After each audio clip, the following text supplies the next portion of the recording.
Use your eyes. Use your eyes. Come closer. She can't focus. Why can't she focus? Do not forget my stories, Senua. Because your darkness comes from hell, and your fate lies there. They say the burning of a corpse will take you straight to Hela's gate, but gods and the living will follow this path. You must leave the Isles of Orkney across the eastern sea and find a road that leads north and down through deep, dark valleys. After 9 nights of riding, you will follow a great river and will find a bridge covered in gold. The path to Helheim goes from there, across the river of knives that flows from the dark world of Niflheim.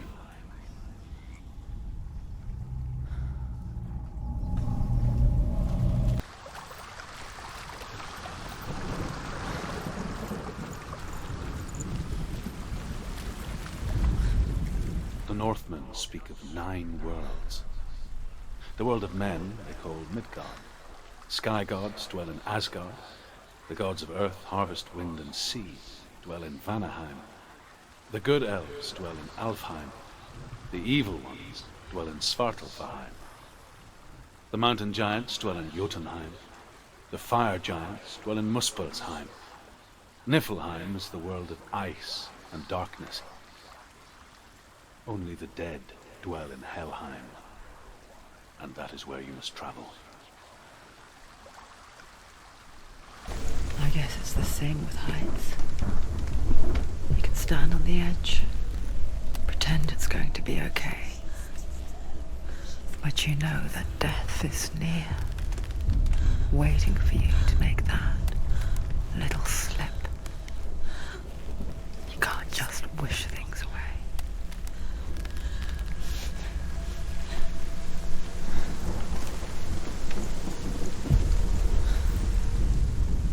The world of the dead is ruled by the giantess, Hela, daughter of Loki. The gods feared her bloodline, bad on her mother's side and yet much worse on her father's. So, as a child, the All-Father cast her down into Helheim and gave her power over those who die of sickness, age, hardship, and self-slaughter. In all of the 9 worlds, only Hela can resurrect the dead. To Hela, your Dillion was sacrificed, and with her you must bargain.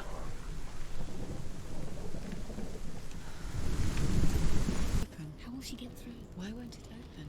Why can't she open it? She needs to challenge the gods. She has to fight 2 gods first. 2 gods? 2 gates. Which will she choose first? One of them will kill her, I know. The Northmen say that in the beginning there was nothing but darkness.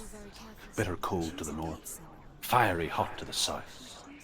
They say the cold formed ice, which melted from the sparks from the south. The power of the darkness gave life to the dripping ice, and the first giant was born, and was named Ymir. The ice continued to drip, and the power of the void gave life to it, and it became a cow, whose milk fed the giant. That's right, a cow. Bet you weren't expecting that.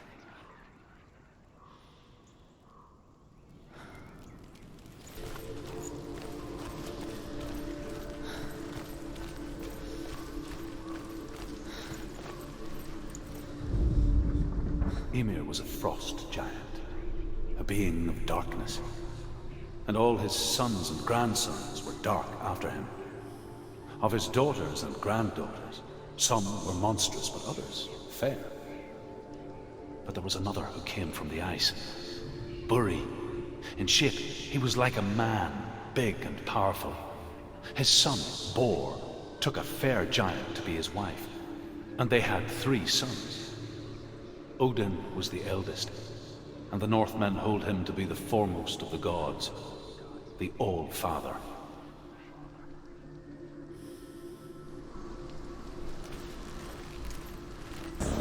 Fight!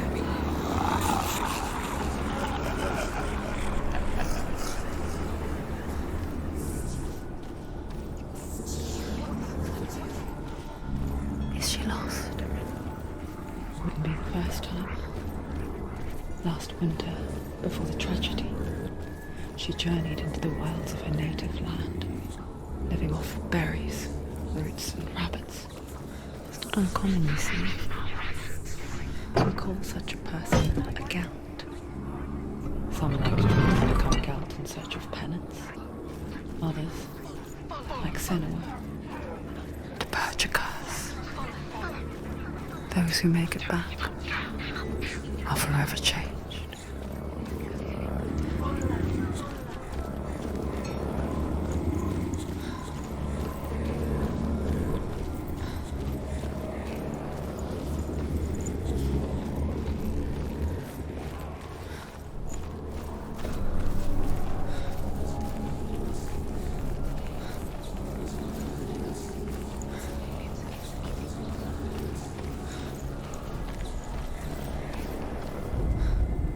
The Northmen say that Odin and his brothers killed Ymir, and that the world of men was formed from his corpse. They made his bones into stone, and his flesh into earth, and his blood into the salt sea. They set his skull to be the bowl of the sky, with his brains for clouds. Odin and his brothers caught the sparks flying from Muspel and made them into stars. And to protect the new world from the giants, they used Ymir's great curving eyebrows as walls.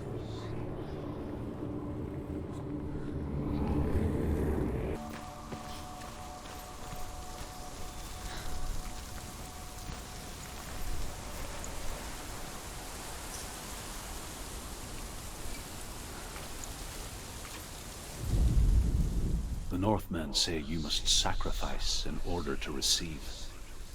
They tell how the runes were revealed to Odin only in sacrifice. He hung himself from the world tree, and he stabbed himself with a spear, and he dedicated the sacrifice to himself. For 9 nights he hung on the tree without food or drink, and at last he saw the runes below him. He gave a cry, and gathered them in his mind and learnt them. Then he fell from the tree.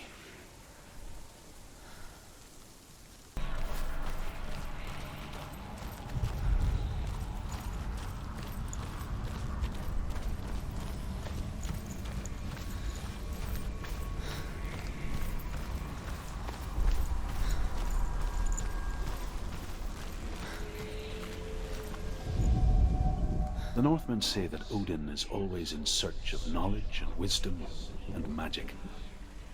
There was a very wise being named Mimir, who guarded the waters of wisdom which flow from the roots of the world tree. Odin wished to drink from this spring, but he had to pay a price. So he gouged out his own eye as offering to Mimir. He drank from the well, and traded one way of seeing for another.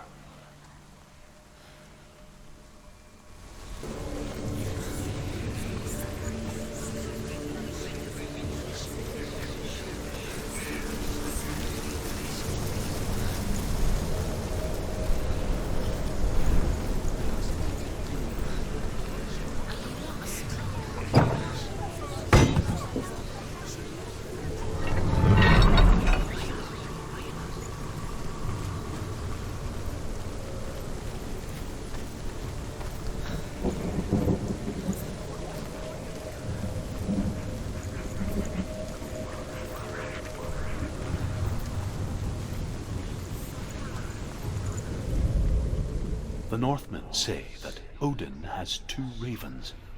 Their names are Thought and Memory, and each day he sends them out to fly all across the world. Upon their return, they perch on his shoulders and tell him everything they have seen and heard. In this way, he learns of things far and wide, and for this reason, he is called the Raven God. Senua, like Odin, you must seek wisdom through thought and memory if you are to succeed in your quest.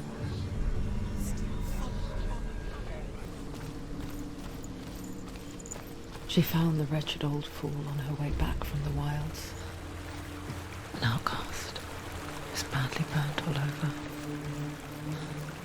She took pity on him, for he was not long for this world. Like her, who spoke of his own darkness. The Northmen.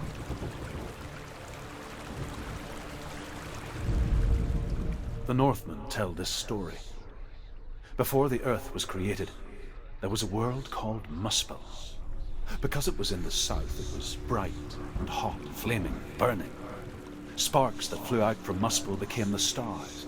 Other sparks melted ice in the frozen world of Niflheim, creating the body of the first giant, Ymir. Muspel is one of the 9 worlds, and is now the land of the fire giants. And people from elsewhere cannot endure a journey there. And find your own power. There's always another way. There's always a way. Find your own way. You just have to find it. Is waiting for you. It was The Northmen say that the defender of Muspel is called Surt, the foremost of the fire giants. His name means the Black One, because he is like something burnt. The Northmen believe that he sits at the border of Muspel with his flaming sword, and at the end of the world he will leave his post. He will travel to Asgard and Midgard, waging war against all the gods. He will be victorious, and then burn the whole world with fire. Everything will burn. Concentrate on where you're going. She needs to remember the path. Everything will burn, then how will she find the way back? She won't be able to tell. The Northmen believe that the world will be destroyed someday. They call it Ragnarok, the destiny of the gods. Asgard will be attacked by Surt and the fire giants. A monstrous wolf will swallow the sun, and the gods will fight in vain against their enemies. There is nothing they can do to prevent it, but Odin ever seeks knowledge and magic, hoping to find a way to postpone that dark day.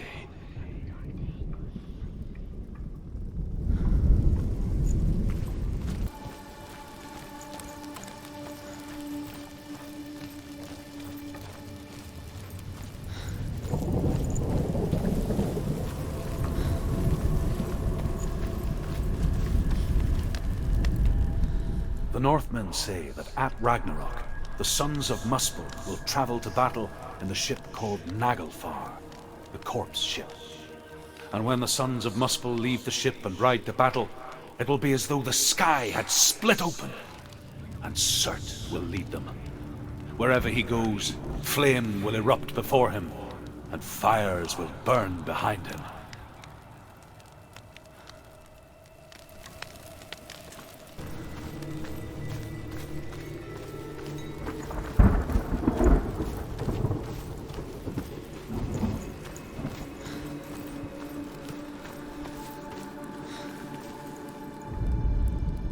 Northmen say that what we see as a rainbow is the bridge that goes from the world of men to the world of the gods. For now, they say, the frost giants and the mountain giants cannot cross it. But they say that when Ragnarok comes, not a thing in this world will be safe. The rainbow bridge will break under the onslaught of the fire giants riding on flaming steeds. Senua, I have seen the fire of Surt spread far and wide, and to our lands. Ragnarok is coming.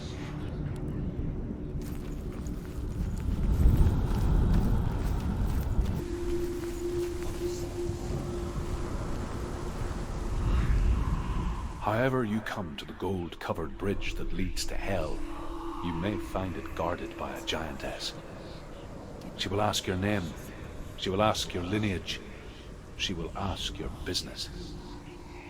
The Northmen tell of the warrior woman Brynhild, who leapt into fire and rode to Hell to join her slain love Sigurd, and is challenged by the giantess.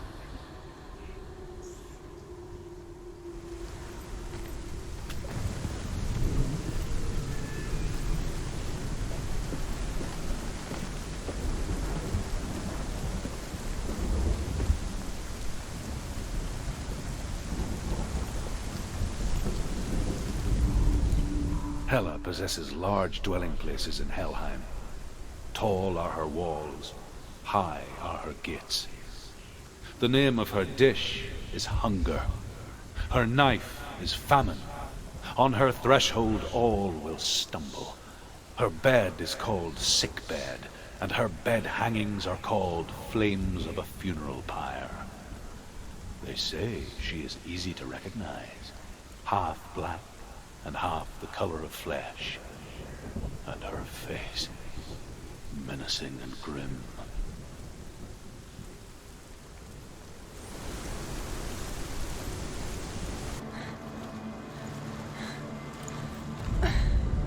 The Northmen tell of a great hero. His name is Sigmund.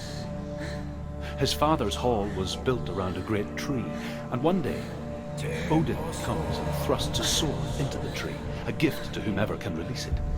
Many try, but the sword only comes out at Sigmund's touch. His brother, King Siggeir, wants it, but Sigmund refuses him, so King Siggeir plots revenge. He invites Sigmund and his brothers to a feast, but when they arrive, they are met by an army, not a warm welcome. King Siggeir captures Sigmund and his brothers, steals his coveted sword, and readies them for execution.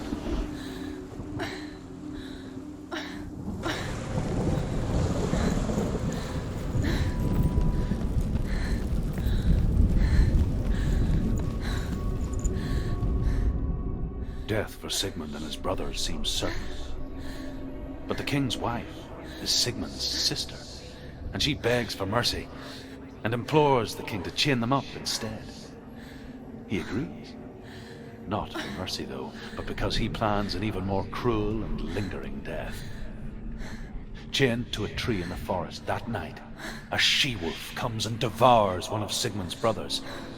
She returns, ravenous, night after night, until only Sigmund is left. The next day, Sigmund's sister sends a servant with honey to smear on Sigmund's face. But to what end? Well, that night, when the she-wolf appears again, you'll never guess what happens.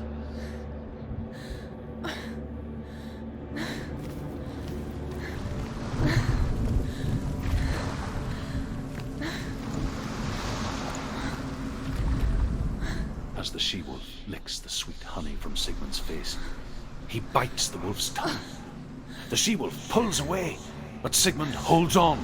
The chains break, and he is free. After his escape, Sigmund lives like us, hidden in the forest. His enemy, King Siggeir, believing him dead, as his sister plots revenge. And for vengeance to succeed, even the great Sigmund needs help. So she sends her sons to him. But their blood is weak and corrupted, and they're put to death by Sigmund. So his sister hatches a new plan, one that is cold of heart and pure of blood.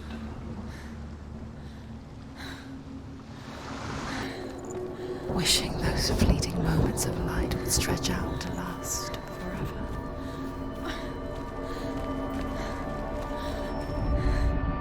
Sigmund's sister trades shapes with a sorceress, and in disguise, she lies with her own brother. She gives birth to a son named Sinfjotli. After a time, she sends him to the forest to Sigmund. He tests the boy and finds him strong and fearless, and so they go to take their vengeance on King Siggeir. But luck is not on their side. They're captured, and Siggeir has them buried alive.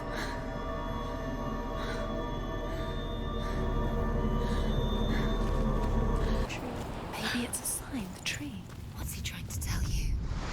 As Sigmund and Sinfjotli are being buried alive, Sigmund's sister throws an armful of straw into the grave mound. Hidden in the straw is Sigmund's sword, the gift of Odin. They cut their way out of the grave mound and set fire to Siggeir's hall. The king burns to death. Sigmund calls to his sister to come out so that she may live and be honored. She does come out, but only to tell him the truth.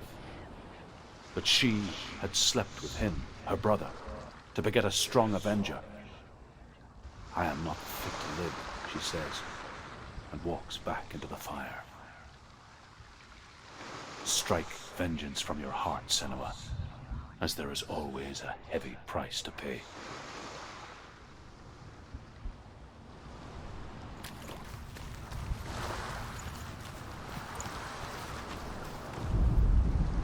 And here is the end of Sigmund's story. He was a fierce and great warrior who fought many battles. But one day, an old man came onto the battlefield. Although shadowed by a hood, Sigmund saw that he only had one eye. The man raised his spear, and Sigmund struck at it with his sword, but the sword shattered into pieces. Sigmund then knew that this was Odin, and thus that victory could not be his. He bowed his head and accepted his end. Dying, he tells his wife that she is with child, and that her son will one day make a great weapon out of the fragments of his sword. The sword named Gram.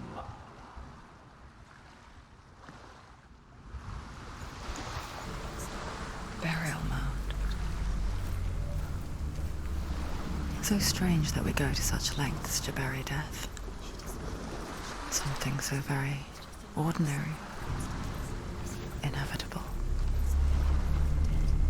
It's as if we conspire to hide death, because we have no answer for it. But when it comes and forces itself onto our friends or loved ones, then comes the reckoning. Senua, you remind me of a story that the Northmen tell about a young woman warrior. Her name is Hervor, the daughter of a berserker born after he was killed. She's a wild, willful child who teaches herself to fight with weapons. When she learns where her father is buried, her only desire is to reclaim the treasure buried with him, but above all, the sword, Tyrving.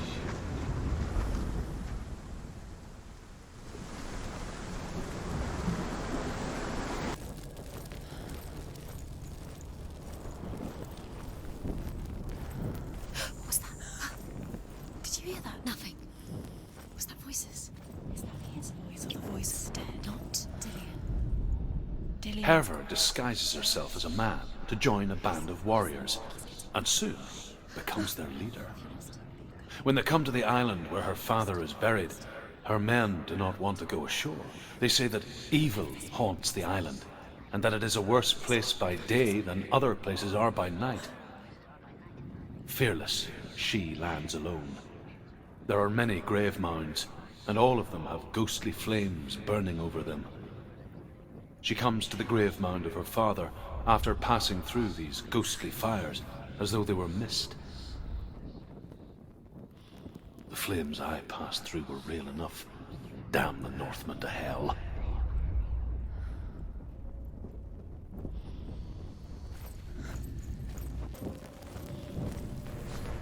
Find another way. It's not working. You have to use your mind. Where can you go? You're failing. Find another way. Think. Focus.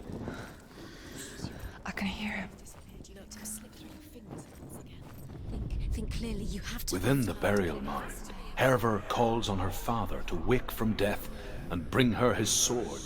She says that it is not seemly for the dead in their grave mounds to bear valuable weapons.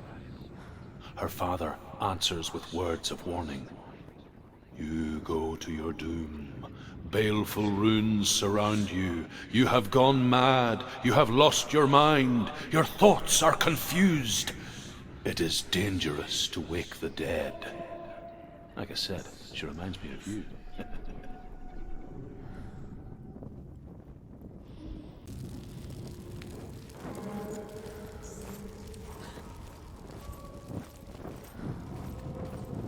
Light the torch. Light it. Look for the torch. Light it. It'll help you see.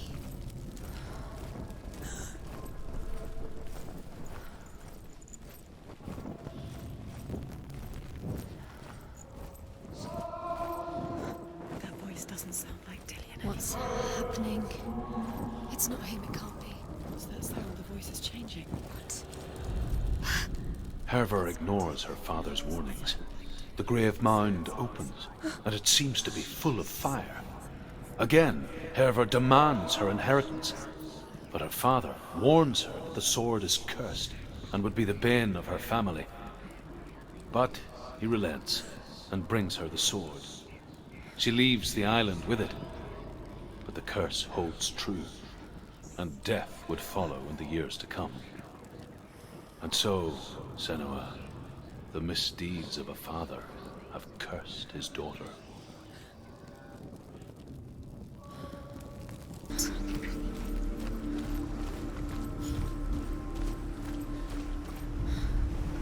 The Northmen tell this story about the death of Balder. It begins with dark dreams. Night after night, Balder dreams of his own death, and the gods fear for his life. So Balder's mother makes everything in the world: fire, water, iron, stone, earth, wood, beasts, birds, serpents, poison, sickness, swear an oath not to harm her son. One by one, they each make their vow. Neither weapons nor wood will injure him, Balder's mother boasts. Only Loki, father of Hela, the mistress of death, is not amused.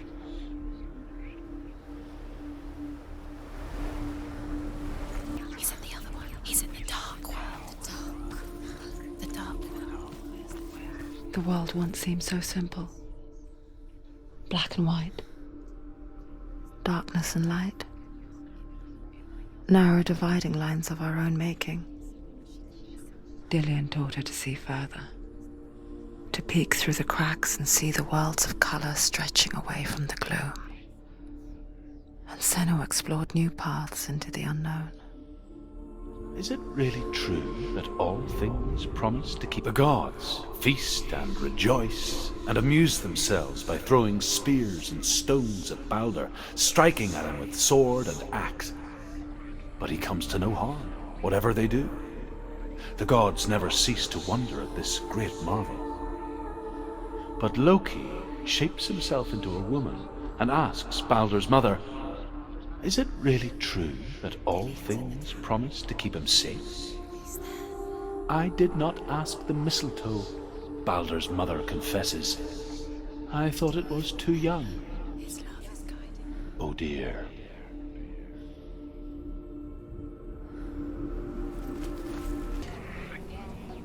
There is a way up there. Find the way. She can do it. You're nearly there. She find the way.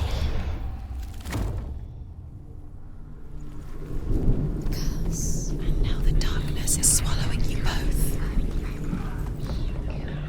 Loki makes a dart out of mistletoe and goes to the gods as they throw things at Balder. The blind god, Huth, was there. Loki asks him why he wasn't taking part. Huth says, "I cannot see where Balder stands, and even if I could see him, I have no weapon." Loki replies, "Here is a wand. I will tell you where he stands." And Huth throws the mistletoe at Balder. It pierces through him, and to everyone's horror, Balder is killed. And for this, Huth is slain.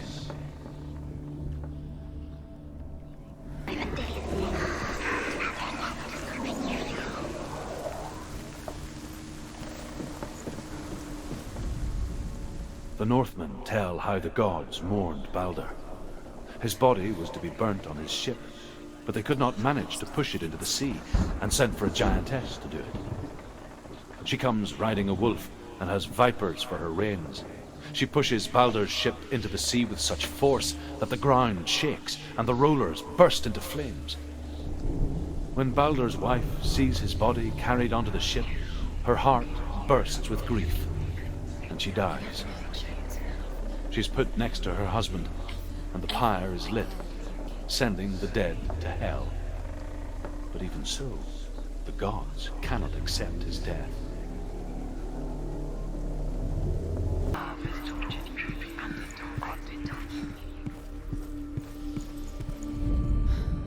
Overcome with grief, the gods send Hermod to ride to Hell and ask Hela to let Balder return home. All the gods are weeping, he says. Are they? Asks Hela. We shall see if he is truly missed. If everything in the world will weep for him, he shall go back to the gods. But if even one thing refuses, Balder stays with me. The gods send messengers everywhere. Weep for Balder, weep him out of hell. And everything wept. Men, beasts, earth, stone, trees, metal, everything. Except for a giantess they found in a cave. Balder was never my friend, she says. Let Hel keep what she has. The Northmen say that the giantess must have been Loki in disguise.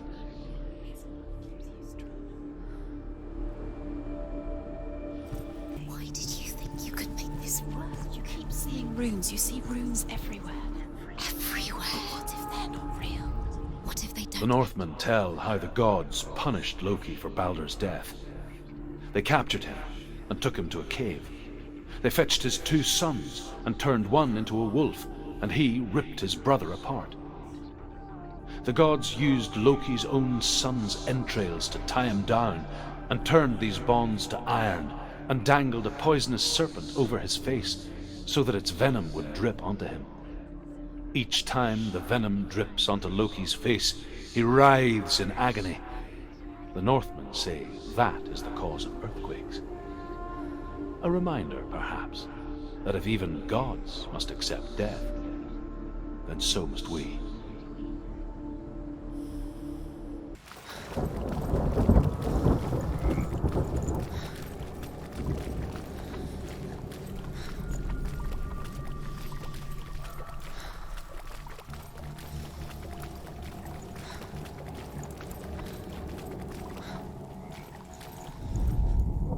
The Northmen speak of a death moon, a light shaped like a half moon that appears inside a house and goes around the walls.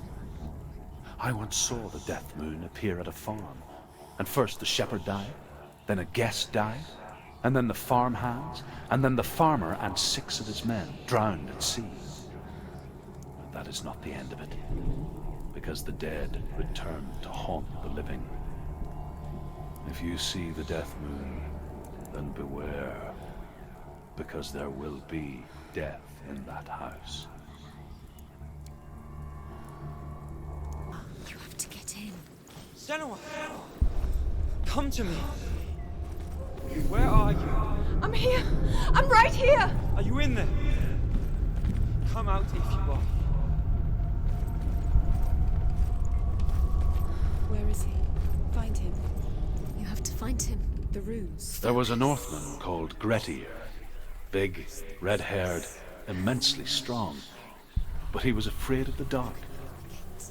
It happened one night that an undead creature came to his house to drag him outside into darkness and kill him. He resisted with every ounce of his strength. He clung to the doorframe, but it gave way, and they spilled out of the house, and the monster fell back, and the moon shone down on its ghastly face. Grettir, terrified, cuts off its head, but is cursed forever.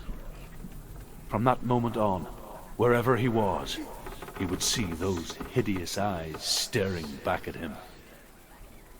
Sometimes we allow our own fear to haunt us to our grave.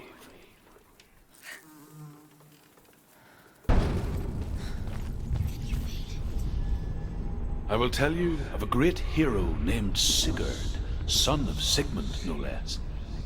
Born after his father's death, Sigurd is cared for by the dwarf Rain. But Rain does not love the boy. Instead, he plans to use him for his own ends. You see, Rain's father possessed a great treasure given to him by the gods. But Rain's brother, Fafnir, killed his father and took the gold all for himself. Fafnir hid the treasure out on a heath and could not leave it. And from the evil in his heart, he turned into a dark creature, a dragon. The beast is crawling into your mind, searching for weakness. It found your mother and used her to trap you in here. Did you see her die? I don't remember. I was only 5. They told me she escaped the darkness, that she's with the gods. But what if they lied? What if the darkness took her and trapped her here?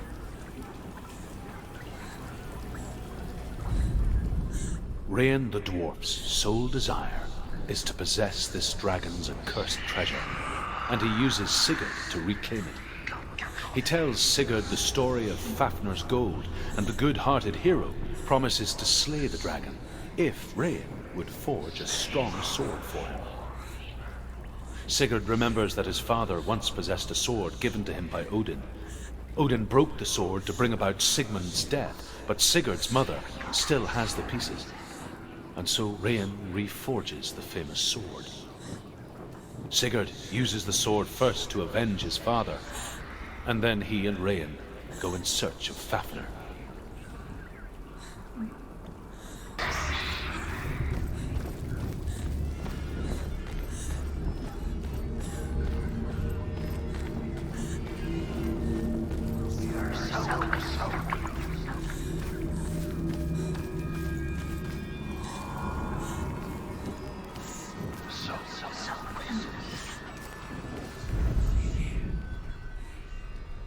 The dragon Fafnir is so large and deadly that it would be impossible to kill him face to face.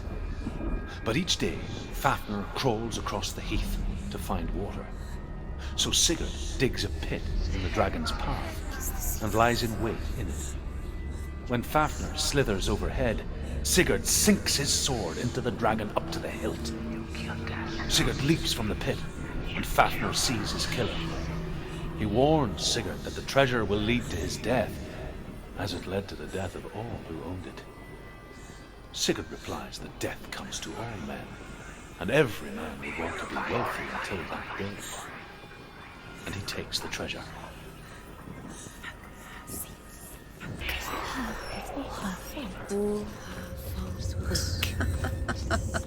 She should have known. She should have thought. Although Sigurd kills the dragon, Rain wants to keep Fafnir's gold all for himself. Rain also wants the strength and wisdom of the dragon, so he drinks its blood and asks Sigurd to roast Fafnir's heart for him. Sigurd does so, but when he touches the roasted heart to see if it is done, he burns his finger. Without thinking, he licks his finger and tastes the dragon's blood. In that moment, he understands the language of birds and hears them talk nearby. The beast is luring her deep and deep. The beast knows. The beast knows. Sigurd's newfound power lets him hear the birds speak, and they say, Sigurd should eat the heart himself. Rain wants Fafnir's gold. Sigurd should kill Rain before Rain kills him. Sigurd should find Brynhild the Valkyrie, who sleeps an enchanted sleep. Sigurd heeds the bird's advice. He kills Rain, eats Fafnir's roasted heart, and takes Fafnir's treasure. And he embarks on a new quest, to ride to Hinderfell and find Brynhild the Valkyrie.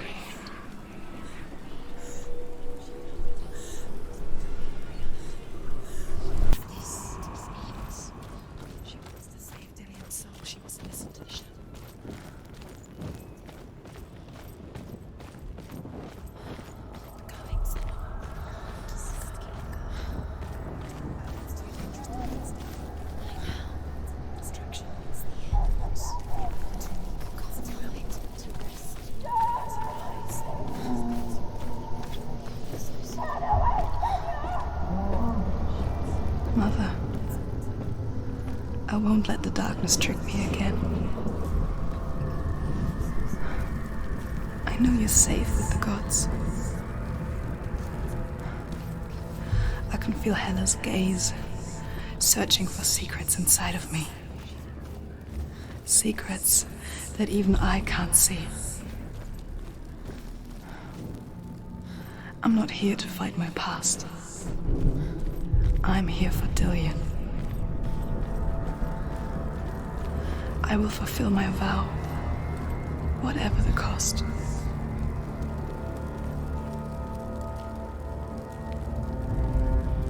The Northmen say the world will come to an end. They call this Ragnarok, the destiny of the gods. First, there will be a terrible winter, 3 years long. Then, mankind will turn on itself. Brothers will fight each other to the death, and people will forget what they owe their kindred. Times will be hard. Crimes will be great. It will be an age of axes and swords. The wind will blow through abandoned halls. Wolves will walk where children played. The world will fall into ruin.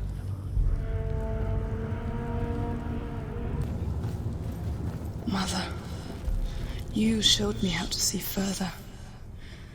To see the hidden wonders in our world and explore new paths into the unknown. To lead so that others may follow, or to warn so that they may avoid. That is our gift and our duty. I'm not going to look away in fear anymore. Eagles will scream and tear at the corpses with their yellow beaks. The Northmen say the gods will fight their last battle at Ragnarok. Their watchmen will blow the horn that can be heard through the whole world. And Odin will speak with the severed head of Mimir, which gives him good counsel. The land of the giants will thunder with the sound of their army on the move. The gods will assemble. The dwarves will leave their stones. The frost giants will come from the east. The Midgard serpent will turn up the waves. Eagles will scream and tear at the corpses with their yellow beaks. The ship of the dead will set sail.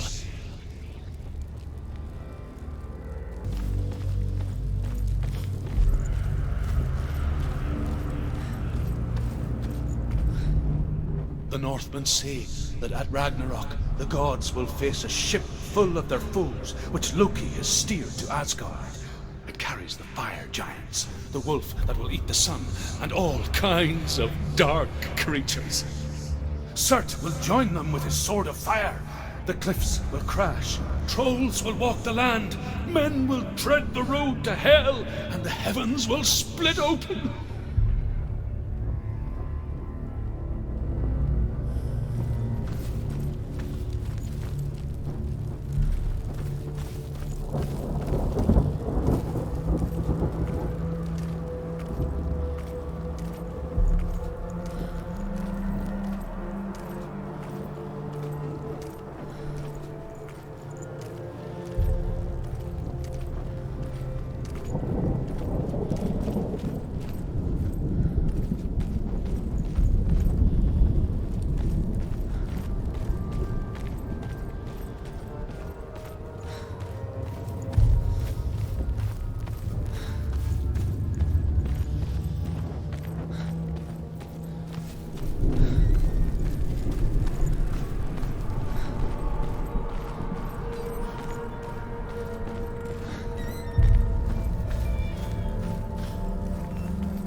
Say that each god will do battle at Ragnarok.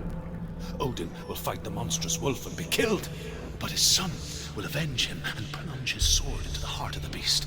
Freyr will face Surt, but he had given his sword away for love, and without it, he cannot defend himself against the flames. Thor will smite the Midgard serpent to no avail.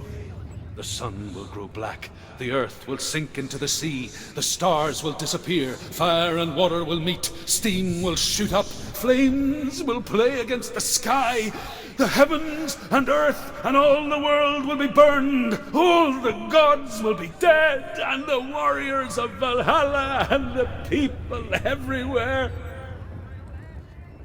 Senua, prepare yourself for Ragnarok. For it is nigh.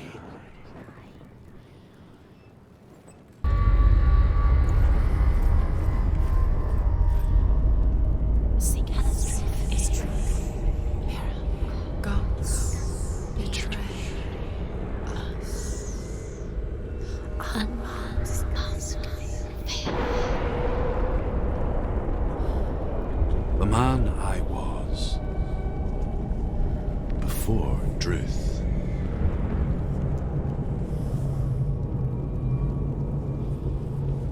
Was a true coward, Senua. I was well traveled. I spoke both their tongue and ours. So they took me as a slave. I thought I could help to broker peace. Or at least stay their hands from slaughter. But under torture, I did no such thing. I led them to the treasures and slaves they sought. But I wasn't the only one.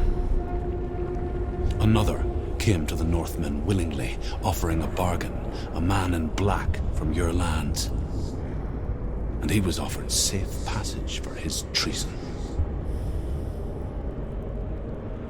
In the end, Senua, it isn't the gods that cause us so much suffering, but those closest to us.